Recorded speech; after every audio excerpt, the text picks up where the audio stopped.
देख रहे हैं भायंदर सत्ता न्यूज।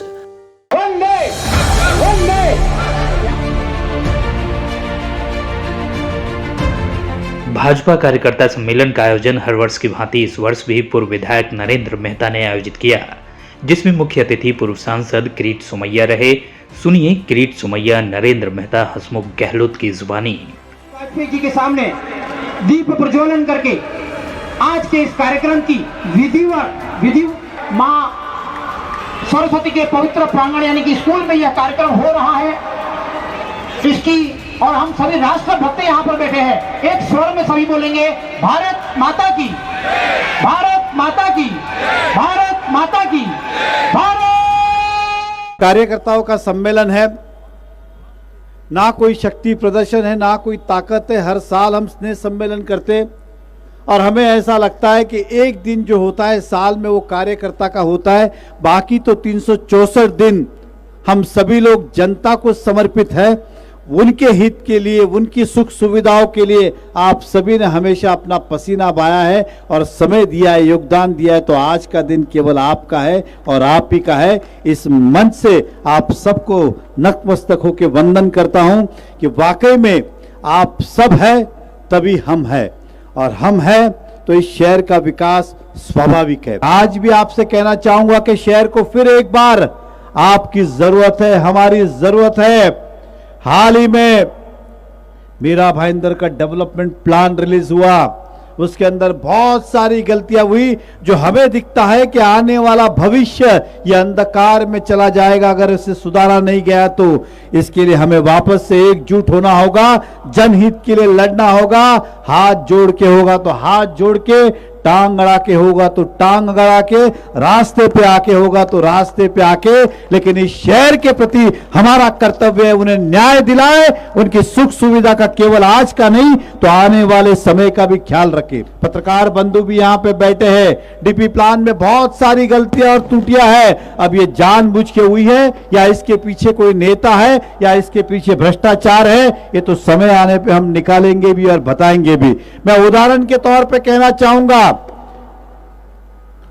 कुछ साल पहले आदरणीय हमारे देश के पूर्व मुख्यमंत्री और अभी के उप मुख्यमंत्री देवेंद्र फडणवीस जी ने एक महानगर पालिका की इमारत का भूमि पूजन किया था जो करीबन 2 लाख स्क्वायर फीट की थी और जिसकी कीमत करीबन 150 करोड़ रुपए के आसपास थी। अब मैंने डीपी प्लान देखा तो पता चला कि वो बिल्डिंग ही निकाल दी गई और प्लान आर जोन कर दिया गया है। ये 150 करोड़ रुपए, ये नुकसान का जवाबदार कौन? क्यों कोई नेता बोल नहीं रहा है? कौन इसकी जवाबदारी लेगा? ये किसके कहने पे किया गया है कि 150 करोड़ रुपए एक विकासक को हमने सौगात में दे दिए, जबकि प्लान मंजूर, भूमि पूजन हो गया, उसके बाद इस तरह का आरक्षण बदलने का ये मुझे तो समझ में नहीं आया।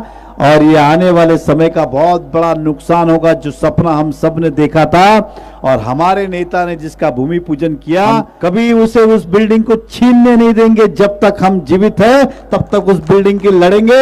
हमें फिर से वो आरक्षण चाहिए क्योंकि वो शहर की इमारत है, किसी व्यक्ति विशेष की या नरेंद्र मेहता या किसी भाजपा के कार्यकर्ता की नहीं है। 150 करोड़ जैसी इमारत है। मैं पेंकर पाड़ा में देखता हूं तो एक बहुत बड़ा खेल का मैदान निकाल के उसे भी आर जोन। क्या गरज है आपको रिजर्वेशन निकालने की? स्कूल निकाल दी, मैदान निकाल दिया। सृष्टि, जहां पे हम सृष्टि कॉम्प्लेक्स कहते हैं, जहां पे अभी यहाँ पे मेरे ख्याल से पेनकर पड़ा कुछ अनीता पाटिल जी, हमारे मोहन माते, सुरेखा सोनार जी, विना जी है। हमें आश्चर्य लगा, करीबन 5 एकड़ का रिजर्वेशन निकाल दिया और आर जोन की। आर जोन से मेरी कोई शिकायत भी नहीं है।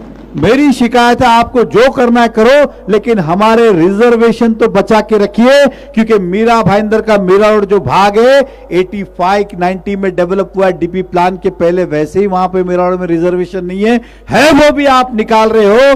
तो ये कौन से बिल्डर के कहने पे निकाल रहे हो? क्योंकि इस बिल्डर के नाम भी हम जानते, सृष्टि कॉम्प्लेक्स के बिल्डर बड़े बड़े लोग हैं, इसलिए क्या ये निकाला गया? मैं मीरा रोड स्टेशन के बाहर की बात कर रहा हूं। आने वाला भविष्य मीरा रोड पूर्व होने, मीरा रोड पश्चिम होने वाला है। उसके सामने एक स्पोर्ट्स कॉम्प्लेक्स, एक शॉपिंग सेंटर का रिजर्वेशन था। स्पोर्ट्स कॉम्प्लेक्स डाल दिया सियारजोड़ा मैंग्रोव के ऊपर और शॉपिंग सेंटर निकाल दिया, जिसके अंदर 40% जगह ये आज नहीं तो कल कॉर्पोरेशन को मिलती, उसे भी आपने निकाल दिया। ऐसे कई सारे उदाहरण हैं। मैं जनहित की बात करूं, शहर हित की बात करूं, कई आरक्षण इसमें गायब है, कई सुख सुविधाओं की चीजें इसमें आज भी कम है। अगर आज उसे नहीं सुधारा गया तो आने वाले समय में कौन सुधारेगा? हमेशा हम बात करते कि इस शहर के अंदर ज्यादा से ज्यादा कॉलेजेस होने चाहिए, एक भी कॉलेज रिजर्वेशन नहीं।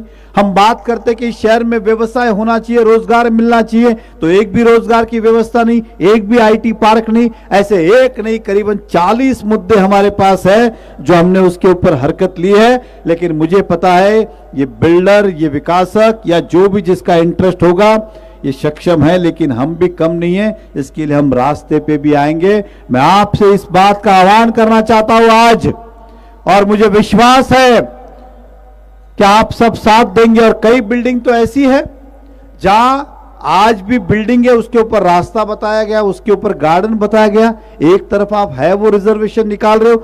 अरे उन भविष्य का क्या होगा जो 25 साल 30 साल पहले यहां वहां से पैसा जमा करके अपना घर लिया, उसके ऊपर आपने रिजर्वेशन आज भी कायम रखा और कुछ रिजर्वेशन नए डाले।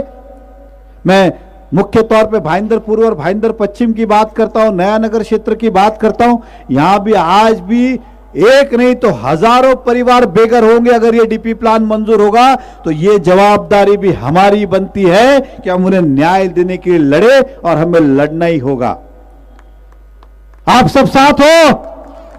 मैं कत्ल खाने की बात करता हूं, अब विशेष तौर पे सबसे पत्रकार बंधु भी है। ये बात खाने और नहीं खाने की नहीं है, बात इसकी है कि आज भी इस महाराष्ट्र के कई बड़े बड़े कॉरपोरेशन के अंदर कत्ल खाने नहीं है। हमारा मीरा भाईंदर तो छोटा है, डी क्लास का कॉरपोरेशन है, इसके अंदर 6-6 एकड़ का रिजर्वेशन। आपको ट्रक भर भर के कहां ले जाना है? क्या इसे एक्सपोर्ट करना है या दूसरी नगर पालिका को पहुंचाना है? और जिस शहर में कत्ल खाने होते हैं उसके करीबन 1 किलोमीटर का दायरा चारों तरफ जो है वो विनाश में चला जाता है। वहां की तरक्की रुक जाती है, वहां के भाव गिर जाते हैं, वहां की सब चीजें विनाश की ओर जाते हैं।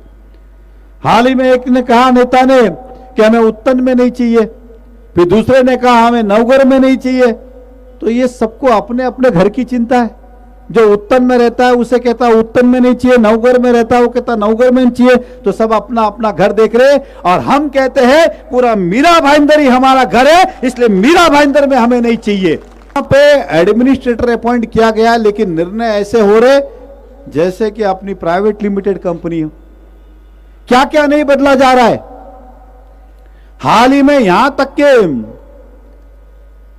जो महापुरुष है यहां पे कॉर्पोरेशन में, पत्रकार भी है, नगर सेवक भी है, हमने एक निर्णय लिया था कि किसी भी सरकार में किसी की भी सत्ता हो, कांग्रेस हो, राष्ट्रवादी हो, सेना हो, भाजपा हो, अगर किसी भी महापुरुष का अगर नाम दिया है तो उसे हम कभी भी बदलेंगे नहीं, अपमान नहीं करेंगे। मैंने देखा हाल ही में 3 लोगों का नाम बदल दिया। आपको जिसका नाम दे रहा है दीजिए, लेकिन महापुरुषों का अगर नाम दिया है तो क्या हम सत्ता में आने के बाद नगर पालिका का नाम इंदिरा गांधी भवन है, क्या उसे बदले? अगर ये बदलने की परंपरा आई तो आने वाले समय में कूटनीति में सब कुछ सब बदलना शुरू होगा। महापुरुषों का कोई दोष नहीं है, अगर उनका नाम दिया है, वो किसी भी पार्टी ने दिया है, उसका सम्मान करना हर सत्ता में आने वाले व्यक्ति का काम है। लेकिन धड़ाधड़ बदले जा रहे, धड़ाधड़ बदले जा रहे। हमने जब कैबिन रोड के ऊपर एक नाम गलती से बदल दिया था, चंदू भाई रावल जी का नाम दिया, तो इतना बड़ा तमाशा खड़ा ये आपने किया, और आज आप क्या कर रहे हो? धड़ाधड़ नाम में नाम बदलते जा रहे हो। कितने सारे विषय है, एक नहीं अनगिनत विषय है। और मैं आपको कहना चाहता हूं ये अंधकार की ओर मीरा भाईंदर को लेके जाएंगे। और मैं पत्रकार के माध्यम से कहना चाहता हूं हमारे लोग जब सत्ता में आएंगे इसमें से 75% का निर्णय हम बदलने वाले, ये आज ही बोल के जा रहा हूं, हम बदलने वाले। जो शहर हित में नहीं है, देश हित में नहीं है, जनहित में नहीं है, व्यक्ति विशेष हित में है, उसे हम कभी लागू नहीं होने देंगे। इस गुरुवार को नहीं, आने वाले गुरुवार को, तारीख मुझे याद नहीं, लेकिन आने वाले गुरुवार को, ये वाला नहीं, इसके बाद वाले गुरुवार को इस मीरा भाईंदर के अंदर ना भूतो ना भविष्य ऐसा जन आंदोलन करेंगे। जिसने डीपी बनाया, बिल्डिंग बने या नहीं बने, उसके कान तक आवाज जानी चाहिए कि शहर की जनता सुनने वाले नहीं है, ये भाजपा के कार्यकर्ता है, अहिंसा पे चलेंगे लेकिन न्याय लिए बगैर बैठेंगे नहीं। और ये आंदोलन केवल एक दिन का नहीं, तो अंत तक लेके जाएंगे, चाहे रोज आंदोलन करना पड़े, चाहे रोज हफ्ते में एक बार आंदोलन करना पड़े, चाहे रेलवे स्टेशन पे जाना पड़े, बस डिपो पे जाना पड़े, जहां जाना पड़े, हमें ये लड़ाई लड़नी है। अपने तरीके से इस डीपी प्लान के अंदर गड़बड़ किया है, उसका हम निषेध भी करेंगे और रोड पे भी आएंगे, ताकि आने वाले समय के अंदर शहर को नुकसान ना हो, इस शहर की जनता को नुकसान ना हो, इसके लिए उसका एक आंदोलन करेंगे। सर, भाजपा जिला ने इस कार्यक्रम में लोगों को ना आने के लिए आह्वान किया था और एक वीडियो जारी किया था। नहीं, मैंने वीडियो देखा नहीं है और मैंने अपनी तरफ से उनको निमंत्रण दिया था। आपने इशारों में कहा किरीट जी मीरा भाईंदर वंस मोर। मैंने नहीं कहा वंस मोर, मैंने कहा कि मीरा भाईंदर के अंदर आप आए उस आंदोलन के अंदर, ताकि आंदोलन की ताकत और गरिमा और बढ़े, और किरीट जी जिस विषय को हाथ में लेते हैं वो मार्गदर्शन भी करते हैं और उसको अंत तक पहुंचाते भी हैं। तो ऐसे व्यक्ति की प्रेरणा मिलेगा तो जाहिर रूप है कि इस मीरा भाईंदर का आंदोलन जो वैसे भी सफल होगा, लेकिन किरीट जी के आने के बाद सोने पे सुहागा होगा। सर, आपने एक इशारों में कहा कि आने वाले दिनों में राजनीतिक मैच के लिए कार्यकर्ता तैयार रहे, क्या ये चुनाव के लिए था कि आने वाले समय के अंदर चुनाव आने वाला है, तो वो भी एक प्रकार का मैच ही होता है कि भाई हमें अपनी तरफ से पूरी बैटिंग करनी होती है। इस शहर को न्याय दिलाने के लिए हमें उन तमाम विरोधक की बॉल के ऊपर चौके छक्के मारने होते हैं कि 1 रुपया भी कभी भी हमने कत्ल खाने के लिए खर्च नहीं किया। अगर हम चाहते तो इस शहर के अंदर इतना विकास किया, हम ज़मीन एक्वायर करके कब का बना चुके होते, लेकिन कत्ल खाना, ऐसा मेरा मानना है कि हमारे शहर की आवश्यकता नहीं है और जनहित का निर्णय नहीं होगा। इसलिए पहले भी विरोध था, आज भी है और कल भी रहेगा। डीपी प्लान के विरोध में आप रास्ते पे उतरेंगे क्या? मैं एकटा नहीं तो मैं अकेला ही नहीं, तो मैं हमारे साथ हमारे कार्यकर्ता और इस शहर की जनता भी हमारे साथ रास्ते पे उतरेगी, मुझे विश्वास रहती है। जो इतने बड़े स्तंभ तक जा पहुंची है हमारे ऐसे आए हुए कार्यकर्ता, और साथ ही साथ मंच पे बैठे सभी आदरणीय सम्मान्य व्यक्ति, तहे दिल से सभी का धन्यवाद देना चाहूँगा। और मेरे लेफ्ट साइड में बैठे पत्रकार बंधु, जो चाहे प्रिंट से हो, सोशल मीडिया से हो या यूट्यूब से हो, उनका भी तहे दिल से धन्यवाद। संक्षिप्त में ही कहूँगा भरत जी, हमारे यहाँ पर जो नेता आए हुए हैं, हमें उनका संबोधन, उनका मार्गदर्शन लेना है, ताकि आने वाले दिनों के लिए हम पूरी तरह से भारतीय जनता पार्टी का परचम मीरा भाईंदर में लहराएंगे कि नहीं लहराएंगे? हमारे साथ साथ किरीट जी का भी आशीर्वाद होगा। जब हम मार्गदर्शन में जाएंगे, जब किरीट जी भी आशीर्वाद देंगे, तो 1 से 1 टक्का आने वाले दिनों के अंदर भारतीय जनता पार्टी पूरी तरह से परचम लहराएगी। मैं सिर्फ इतना ही कहना चाहूंगा, देश में हमारे नेता कौन है? आवाज आनी चाहिए, मोदी जी। देश में हमारे नेता है मोदी जी, हमारे प्रदेश के नेता है फडणवीस जी, और हमारे मीरा भाईंदर के नेता है, उनके मार्गदर्शक में और आशीर्वाद में किरीट जी का मिल जाए तो 100% सोने पे सुहागा होगा। इतना ही कहूँगा कि पिछली बार जब कार्यकर्ता मेला हुआ था, काफ़ी लोगों ने कहा कि आप जो कार्यकर्ता मेला करते हैं, दिवाली के बाद ये क्यों करते हैं?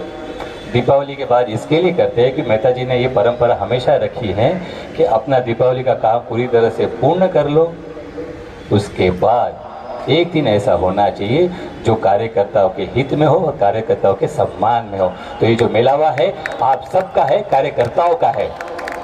अगर कार्यकर्ता ना हो तो हम मंच पे जो बैठे हैं उनका भी सम्मान नहीं हो सकता है। तो आपके सम्मान के लिए जोरदार एक ताली होनी चाहिए। और आपको याद होगा जब हमारी कन्या गोल्डन में बैठक हुई थी, उसी कार्यकर्ता में हमने एक वादा किया था और मेहता जी से हमने एक मार्गदर्शन लिया था। किरीट जी सर, आपसे कहना चाहूँगा कि पहली बार पूरे देश के अंदर मीरा भाईंदर के अंदर और प्रदेश के अंदर जो काम होने जा रहा है हमारे मेहता जी के मार्गदर्शन में, वो अभी तक कहीं पर भी नहीं हुआ। और मुझे गर्व हो रहा है बताते हुए, हमने कहा था कि कार्यकर्ताओं के लिए कुछ होना चाहिए, कार्यकर्ता का मिलावा है, तो मैं भाषण न देते हुए कार्यकर्ता के लिए कुछ होना चाहिए। तो आपको बताते हुए अत्यंत खुशी महसूस हो रही है कि वो हम काम 1 जनवरी 2023 से पहला फेज शुरुआत करने जा रहे हैं। अब क्या है वो कार्यकर्ताओं के लिए, वही बताने जा रहा हूँ। खुलासा 1 जनवरी को होगा, लेकिन उसकी रूपरेखा क्या है मैं आपको बता दूं। मेहता जी ने देखा, बाकी लोगों ने जो मेहता जी से कहा कि ऐसे बहुत सारे कार्यकर्ता मीरा भाईंदर के अंदर है जो पार्टी के लिए हमेशा जान, समय, शारीरिक मानसिक तौर से पूरी तरह से जी जान लगा लेते हैं, तो उनके लिए कुछ होना चाहिए। तो एक नहीं, दो नहीं, तीन नहीं, मैक्सिमम कार्यकर्ता जितना ज़्यादा हो सके वो लाभ कार्यकर्ता तक पहुँचे, उसका नाम दिया गया है हम सफ़र। क्या नाम दिया गया है? हम सफ़र। कि बहुत बार आपने देखा होगा कि एक उम्र के अंदर तकलीफ ये हो जाती है कि कभी किसी के घर में कोई विपदा आ जाती है, कोई तकलीफ आ जाती है और अचानक उस घर का कोई साथी चला जाता है, तो वो घर के साथी कम होने की वजह से या चले जाने की वजह से घर की अर्थव्यवस्था थोड़ी सी बिगड़ जाती है। वो अर्थव्यवस्था न बिगड़े, वो घर का साथ हमेशा बना रहे, उसी को लेकर मेहता जी के मार्गदर्शन में हम 1 जनवरी 2023 को मैक्सिमम से मैक्सिमम फर्स्ट फेज में कार्यकर्ताओं को भेंट देने जाएंगे, जिसका नाम दिया हुआ है हम सफर। और वो आज जीवन रहेगा, वो आज जीवन रहेगा, जिसकी शुरुआत हम एक इंश्योरेंस पॉलिसी की तरफ से करने जा रहे हैं। और वो फर्स्ट फेज में, चाहे वो फर्स्ट फेज में 100 आए, 200 आए, 300 आए, लेकिन उस व्यक्ति के लिए, उस कार्यकर्ता के लिए जिस व्यक्ति को घर में जरूरत है। तो मैं आप सभी कार्यकर्ताओं से निवेदन करूंगा कि आप और उस कार्यकर्ता का नाम, हम जो लिंक भेजेंगे आपको दिसंबर एंड के आसपास, उस लिंक में उस कार्यकर्ता का नाम समावेश करा के ले। करेंगे कि नहीं करेंगे? उससे ज्यादा बात न कहते हुए, हमारे यहाँ पे नेता बैठे, उनका हम मार्गदर्शन लेंगे और मैं अपनी बातों को यही विराम दूंगा। लेकिन ज़्यादा से ज़्यादा इतना कहना चाहूँगा, हम देश के लिए अपना अपना मोबाइल फ़ोन निकाले, जो हमेशा मैं एक साइन के तौर पे लोगों को बताना चाहता हूँ। और किरीट जी भी इस बात को गवाह बने कि मीरा भाईंदर में इस तरीके से प्यार पूरे भारतीय जनता पार्टी को मिलता है। मोबाइल निकाल के रखिए अपना अपना, और जैसे ही मैं कहूँ तो उसकी टॉर्च लाइट जला के हमारे स्टेज पे बैठे गणमान्य अतिथिगण श्री किरीट सोमैया जी को सलाम करेंगे। अपना अपना मोबाइल निकाल के टॉर्च चालू करें। जिस तरीके से राज्य के अंदर फडणवीस जी और हमारे मार्गदर्शक मीरा भाईंदर के नरेंद्र मेहता जी टॉर्च हिला के अपनी तरफ से जोरदार इस तरीके से करते रहिए। Thank you very much. ज्यादा वक्त न लेते हुए, बहुत बहुत शुक्रिया आप सभी का। ज्यादा वक्त न लेते हुए अपनी बातों को यहाँ पे विराम देता हूँ। और कुछ कहने में अगर गलती के, पुत्र समान समझ के, और यहाँ पर जाते जाते जिसके लिए हम लड़ते हैं, मरते हैं कार्यकर्ता, वो हमारे देश के लिए एक जोरदार जयकारा होना चाहिए और आवाज पूरे भाईंदर तक पहुंचनी चाहिए। भारत माता की, भारत माता की, वंदे वंदे।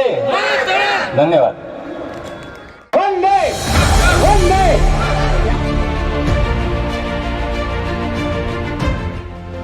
आप देख रहे हैं भाईंदर सत्ता न्यूज।